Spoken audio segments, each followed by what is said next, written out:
This is my novel planning spreadsheet. This first worksheet is what I shared with you all a few days ago. It's where I'll reference the information I need to write a mystery novel. I'm still in the research phase, so I'm reading books in the mystery genre, and this is what I'm currently reading. It's the best way to learn about story structure, to see it in action.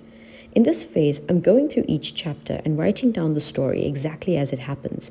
And because this is a mystery genre, I know I need to make a note of anything that could be considered a clue or potential red herring. I list every character mentioned, their descriptions, and anything else that seems suspicious or that may become relevant at a later stage.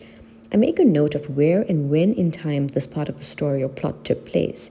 And then on the right, I put down any thoughts or feelings I might have about what's happening in the story with the characters or that feels important enough to mention. Then, when I've read the entire chapter and made notes, I summarize it in blue in one block right at the top so that at a glance, in one or two sentences, I know exactly what's happened in any particular chapter. So, in an instant, I can see that the hook is in the prologue and the inciting incident is in chapter 1.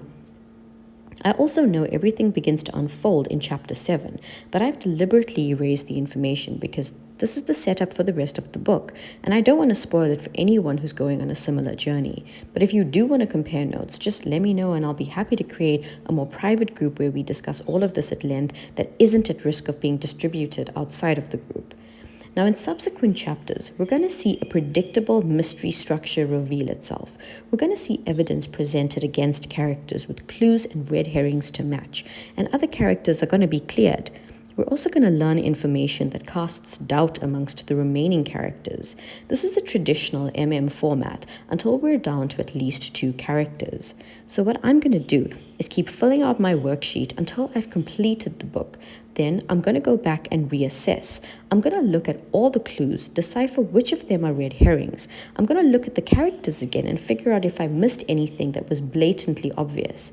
And because I leave the best for last, when I'm completely finished deconstructing the story, I'm going to draw an infographic where I'm going to label exactly when in the story everything happened, from the start to the end, when characters were introduced, the misleading clues, informational reveals, when certain characters were cleared, the last bit of evidence that eventually makes the suspect seem glaringly obvious, and how it all ties up for a satisfying conclusion.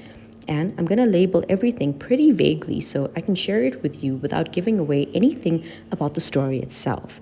It'll sit there as an example of a mystery story structure, which is what I'm collecting from many different novels, so I can write my own mystery novel with the story structure I best prefer.